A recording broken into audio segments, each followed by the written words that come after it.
0.002 pa rin. So, ibig sabihin, yung diode na nandito sa loob, yan po ay sira.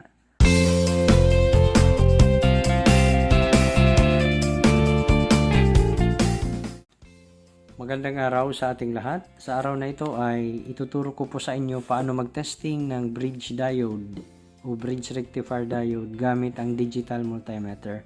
Meron tayo ditong dalawang bridge rectifier diode. Ito po ay sira at ito naman po ay okay dahil ito po ay bago pa. Gamit tayo ng digital multimeter, iset natin yung function selector switch dito sa diode mode. Ngayon, i-check natin yung forward bias.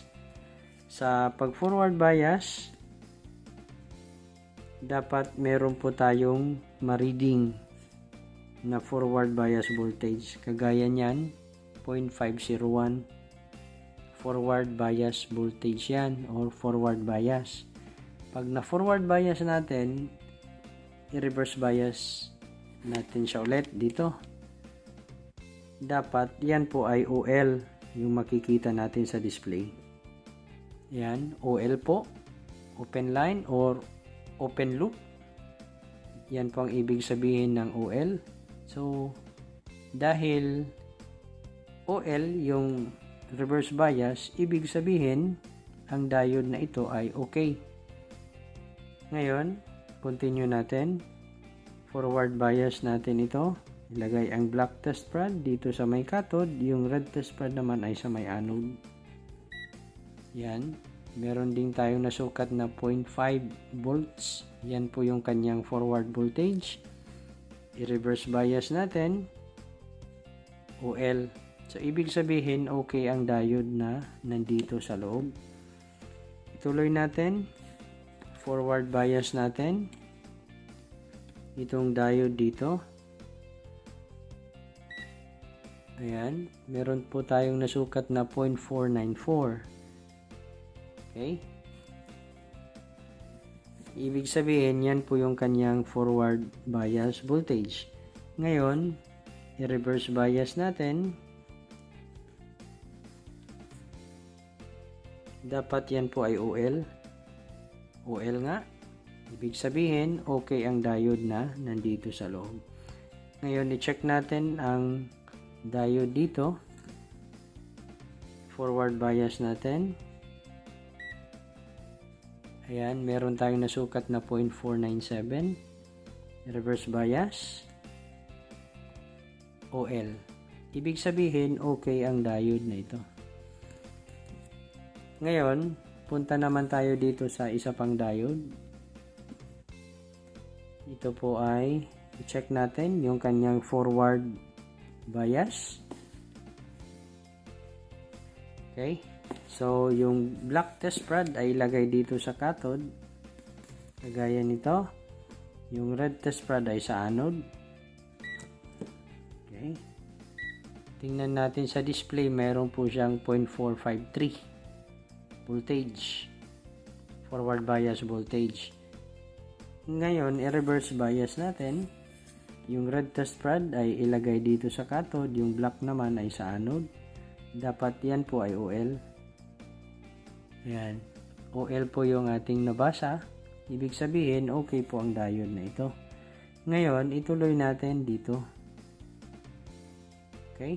So, forward bias voltage natin, or forward bias natin, black sa cathode, yung red naman sa anode. Check natin sa display. Kita natin 0.002 volts. Ibig sabihin, merong problema ang diode na nasa loob nito. Ito po ay shorted. Ngayon, yan po ay naka-forward bias. I-reverse bias natin.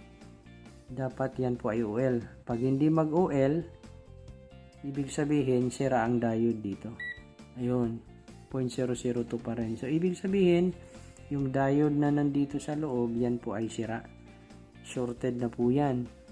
Ngayon, ituloy natin yung pag-check ng bridge rectifier. Dito, i-forward bias voltage natin o i-forward bias natin. Yan. 0.002 din.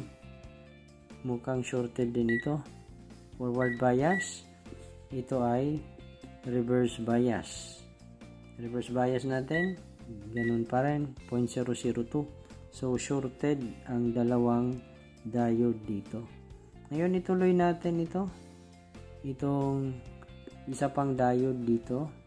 So, forward bias natin, black sa cathode, red sa anode. Usin natin. Yan, meron po tayong nasukat na 0.458 volts forward voltage. Reverse voltage, dapat yan po ay OL. O yan, OL nga. So, ibig sabihin, ang diode na ito at saka ito ay okay pa. Pero itong diode dito, yan po ay sira, shorted. Kasi kung tingnan natin, yan po ay naka reverse bias 0.002, forward bias 0.002 din. Ito forward bias 0.002, reverse bias 0.002. So ibig sabihin, ulitin ko, ang diode na nandito sa loob, yan po ay mga sira. So pag sira na ang bridge rectifier diode, hindi na po siya pwedeng gamitin sa circuit. At kung nagustuhan nyo naman yung aking video at kung may natutunan naman kayo, maaari po lamang ay mag-subscribe sa aking channel at para mas ganahan pa akong gumawa ng mga videos na katulad nito. Hanggang sa muli, maraming salamat po.